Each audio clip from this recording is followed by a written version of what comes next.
Dear students, welcome to today's class of Strategic Management for MCOM Final Year Students. हमारी इतनी classes हुई बच्चों, उससे आई होप कि आप लोगों को ये क्लियर होगा कि स्ट्रैटेजिक मैनेजमेंट क्या है. यूनिट फर्स्ट हमने पूरी स्टडी करी कि स्ट्रैटेजिक मैनेजमेंट क्या होता है, स्ट्रैटेजी क्या होती है, उसमें क्या चीज़ें इंक्लूडेड हैं, कैसे गोल्स को ध्यान में रखते हुए पूरी स्ट्रैटेजी प्लान होती है, पूरा प्लानिंग चॉकआउट होता है, इम्प्लीमेंटेशन कैसे होगा, वो सब स्टडीज़ होती है. तो सबसे इम्पॉर्टेंट है उस चीज़ को क्लियर रखना अपने माइंड में, तो ही इस पेपर को आगे पढ़ पाएंगे. यूनिट 2 में हमने 2 पार्ट का पहला पार्ट था एनवायरमेंटल अप्रेजल. उसमें बहुत सारे छोटे छोटे सब टॉपिक्स पढ़े, जिसमें हमने पूरी स्टडीज़ करी कि एक एनवायरमेंट, एक कॉरपोरेट होता है या फॉर्म होता है, ऑर्गेनाइजेशन होता है, बिजनेस हाउस होता है, उसके अंदर और बाहर का वातावरण कैसा होता है और वो वातावरण कैसे हेल्प करता है उस ऑर्गेनाइजेशन को आगे बढ़ने के लिए. ठीक है. इसी यूनिट में part B internal analysis and diagnosis में भी हमने छोटे छोटे बहुत सारे सब टॉपिक्स पढ़े. मैंने टिक लगा दिया है, लेकिन last topic diagnosis and analysis of strengths and weaknesses का एक छोटा सा टॉपिक आज कंप्लीट करेंगे, तब जाकर ये यूनिट कंप्लीट होगी. तो 2 बड़ी चीज़ें हमने पढ़ ली. सबसे पहला स्ट्रैटेजिक मैनेजमेंट, क्या, क्यों, कब, कैसे, कहाँ, सब कुछ स्ट्रैटेजिक मैनेजमेंट का यूनिट 1 में पढ़ा.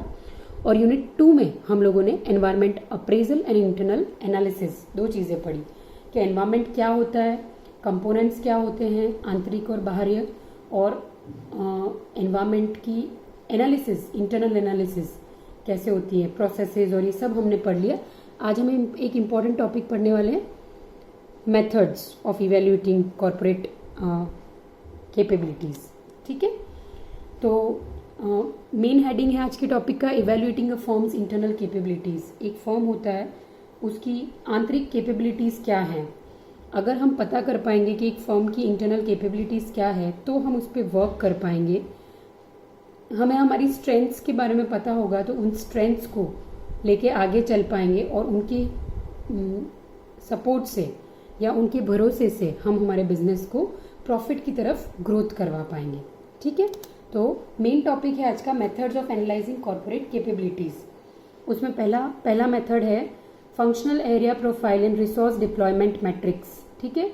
फंक्शनल एरिया प्रोफाइल का मतलब क्या होता है कि आपका जो ऑर्गेनाइजेशन होता है उसमें क्या क्या फंक्शंस हो रहे हैं. जो फंक्शंस हो रहे हैं वो एरिया क्या है, मतलब जगह वाला एरिया नहीं. फंक्शनल एरिया मतलब फ्रेमवर्क क्या है, क्या फंक्शंस हो रहे हैं, उसका पूरा प्रोफाइल वो बनता ही है हमेशा, लेकिन इस मेथड के लिए अलग से उस पर वर्क होता है. एक प्रोफाइल बनता है और दूसरा है रिसोर्स डिप्लॉयमेंट मैट्रिक्स. ठीक है. रिसोर्स डिप्लॉयमेंट मैट्रिक्स का मतलब ये होता है कि जो रिसोर्सेज आपके ऑर्गेनाइजेशन में यूज हो रहे हैं, उन रिसोर्सेज को कैसे तैनात या फैलाया गया है आपके ऑर्गेनाइजेशन में, उसका एक मैट्रिक्स बनाना.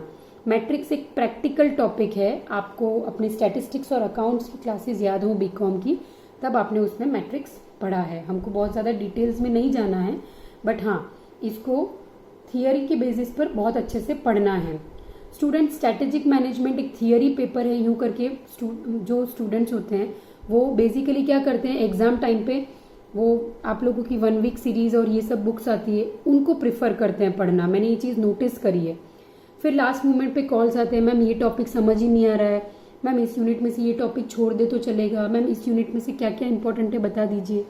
तो इस चीज़ को, इस सब्जेक्ट को हल्के में नहीं लेना है. आपको इसको अच्छे से स्टडी करना है. आप मेरी रेगुलर वीडियोस देखें, रेगुलर असाइनमेंट्स लिखें, और आपको कोई भी डाउट हो रहा है तो वीडियोस के साथ साथ उन डाउट्स को क्लियर करवाते जाएं. तभी आप एग्ज़ाम के लिए इसको अच्छे से पढ़ पाएंगे, प्रिपेयर कर पाएंगे और अच्छा परफॉर्म कर पाएंगे. थियरी पेपर्स को स्टूडेंट्स नॉर्मली हल्के में लेते हैं और फिर उनके मार्क्स कम आते हैं क्योंकि कम पढ़ते हैं. पर इस चीज़ को पॉजिटिवली लो, इसको स्ट्रेंथ बनाओ अपनी कि थियरी पेपर है, आसान है, तो इसको इतना अच्छे से पढ़े कि हम इसमें मैक्सिमम मार्क्स लाएं. 100 में से 99 मार्क्स क्यों नहीं ला सकते, इसमें 100 में से 100 मार्क्स क्यों नहीं ला सकते. इसलिए नहीं ला सकते क्योंकि हम इसको लाइटली लेते हैं और एग्जाम टाइम पर ही पढ़ते हैं. तो सीरियसली लेना है सारे थियरी पेपर्स को भी और अच्छे से स्टडीज करनी है. तो फर्स्ट मेथड मैंने बता दिया.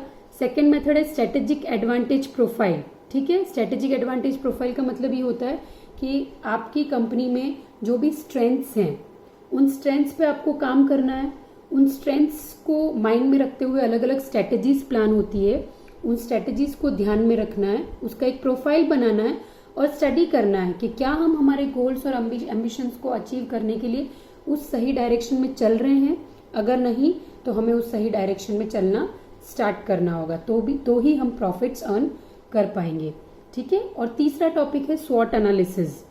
स्वॉट एनालिसिस हम सब ने बहुत अच्छे से एक पूरी क्लास में पढ़ा है, that is strength, weaknesses, opportunities and threats analysis.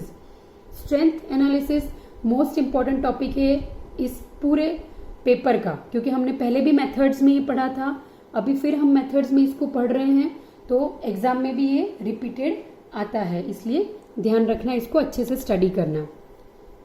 Students, मैंने ये जो स्लाइड है वो स्लाइड गूगल से ली, इसलिए इसमें 4 नंबर आगे आया है, उसको इग्नोर करना है। और एक और मिस्टेक है इसमें, मिस्टेक ये है, हेडिंग डाला है functional area profile and resource development matrix, हमें इसको पढ़ना है डिप्लॉयमेंट मैट्रिक्स। ठीक है।